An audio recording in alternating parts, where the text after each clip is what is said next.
So now we're going to look over the most important graph in AP Macroeconomics, the aggregate model. The aggregate model is the #1 most tested graph, and as you notice on the FRQ questions, a lot of times they just give you points for correctly labeling everything, but we're going to go deep into it today. All right, so the basic graph and how you label it. You have price level on the Y. Now this is really important. Price level is the only thing in all of macroeconomics that measures inflation. So this is what we use to measure inflation and deflation. Do not use the currency graph. Do not use the money market graph. Only this graph and this line right here. So anything that happens to equilibrium price level means that there's been inflation if it goes up or deflation if it goes down.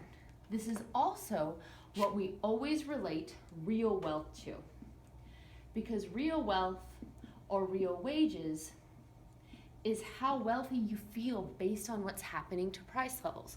And they have an inverse relationship. If price levels go up, real wealth and wages go down, or if price levels go down, real wealth and wages go up because you feel wealthier if there's a decrease in price levels in a country. Now GDP we talked about in the last unit review, and with this, keep in mind that although it doesn't explicitly say it, GDP shows what happens to unemployment. And they also have an inverse relationship. If GDP goes up, unemployment goes down. So although they don't say it explicitly on the graph, on AP questions they may ask you, based on your change on the graph, what happens to the unemployment rate or the number of those who are employed. So make sure you relate GDP to unemployment. I have also the downward sloping aggregate demand line.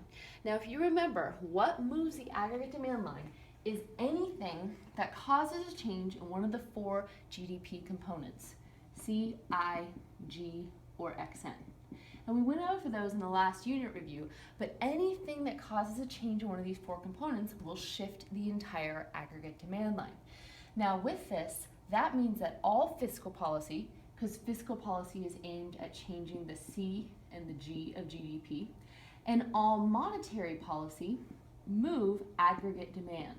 So all government and all Federal Reserve policies move aggregate demand to the left or to the right. Even though monetary policy moves the money supply line, it moves the aggregate demand line because it affects GDP. Now we notice aggregate demand is downward sloping, just like regular demand, and the reason for that is the same, that it's downward sloping to describe the inverse relationship between price level and GDP along the line. And the 3 things that we use to describe this are the wealth effect. This is as price levels go up, we feel poor, so the quantity that we buy decreases.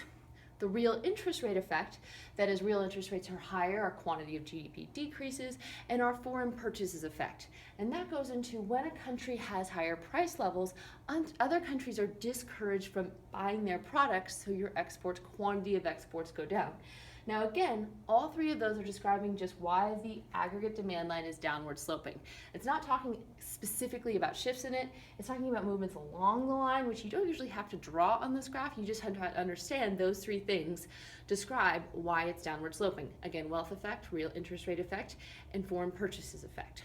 So the SRAS line is upward sloping because it's just like the supply line, but it looks at the supply of everything produced within a country instead of just individual markets. So all producers for everything instead of just the market for paper. And 2 things from Groats move the SRAS. So this should be pretty familiar.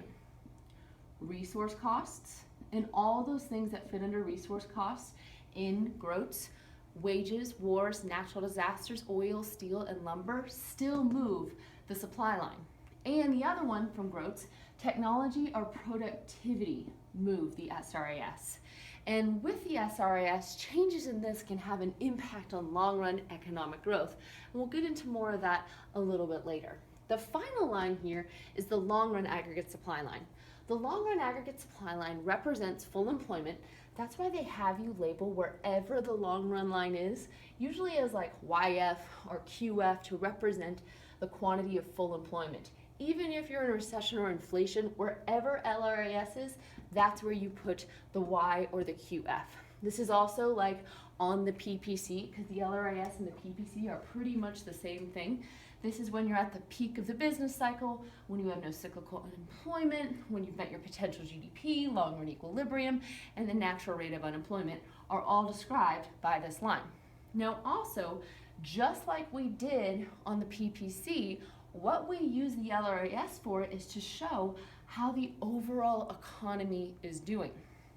So with that, I'm going to show you how we would start an economy in a recession and how we would start an economy in inflation. So in a recession, we need to show an economy where GDP, the current short-run equilibrium, is below the long run. And we would do this by starting the LRAS to the right of long-run equilibrium. I always remember recession right, RR, they go well together. Again, with the LRAS, that's where you put the YF, and this would be equivalent to the PPC, a point inside the line. Now, when you measure equilibrium changes, you measure it based on how the short run changes. So they might have you labeled as PL1 and Y1, and if, for example, the government increases spending, GDP goes up, aggregate demand would go up, and you would measure the change from this equilibrium to this equilibrium. So you would say price level goes up, maybe real wealth goes down, you would say GDP goes up, and unemployment goes down. So that's how you measure equilibrium changes based on where the short run equilibrium is. This long run line is really just used to show the health of the economy. So then we could also show an economy fighting inflation using the long run line. So with this, as I've told you before, inflation is when you are overusing your resources. So you are above where you need to be. So to show this on the aggregate model, you would start the LRAS to the left of equilibrium. So this is how I would graph inflation. And with that still, the YF goes wherever the LRAS is, and then this now is my short-run equilibrium. And you think of it as inflation, just like on the PPC when a point is outside the line, because this is where you are, this is where you're supposed to be. You are above where you're supposed to be. So this is where I would measure short-run equilibrium. And the goal of the government and the Federal Reserve is going to be to try and get you back to here by changing policy. Now with this graph, if it doesn't say anything about inflation or a recession, don't assume. Even if the government's increasing spending doesn't mean necessarily that you're in a recession. So don't assume that. So with that, start it in long-run equilibrium where all three lines are crossing unless it tells you otherwise. So the next thing I wanted to talk about with this graph is the traditional short-run aggregate supply line, the way they used to draw the short-run aggregate supply line. Now, you don't have to draw it this way on the free response section. You can just draw a normal upward sloping short-run aggregate supply, but they used to look at supply line as three different ranges: the horizontal range, the upward sloping range, and the vertical range. And really you'll see this with questions of if there is a horizontal portion of the SRAS or you're on the vertical portion of the SRAS, and you just have to think of this graph and think of if you're on the horizontal portion, what does that say? So on the horizontal portion of the SRAS, if aggregate demand were to increase, price level would stay the same, but GDP would go up. This is like the perfect world scenario for the government trying to fight a recession, growth without inflation. It was seen as too idealistic, which is why we don't typically use this one anymore, but if you're on the horizontal portion, that's the best case scenario because you have growth without inflation. The upward sloping portion, I just call the normal portion because this is just like the supply line you've been drawing since the first day. It's upward sloping to show that law of supply. And then finally, the vertical portion, if you have an aggregate demand increase, illustrates that price levels are now going up, but GDP is staying the same. So now you have inflation without growth. This is like the worst case scenario. So I always think of this as the bad portion of it, the worst case scenario, because not only do you have inflation, you don't have any growth to accompany it. It's seen as like, okay, if we have a little bit of inflation created from aggregate demand going up, because that's just seen as normal healthy growth, 2 to 3%, but this is inflation without any growth. And this is going to illustrate probably one of the most confusing things with the aggregate model, what classical economists will believe will happen to the short-run aggregate supply in the long run. And that's what I'm going to get into next. So So whenever your economy is in a recession or inflation, and this could be because they created it by increasing aggregate demand when you were already at long-run equilibrium, or just the economy and the problem started out in a recession or inflation. So I'll start off with the economy starting in inflation, like this. Classical economists, if you remember, believe the government should not interfere in the economy, and that if they do not interfere with it, the economy will naturally fix itself through, specifically, the short-run aggregate supply line. Now the idea is the short-run aggregate supply line will shift to get back to long-run equilibrium over time. And the reason why is resource costs.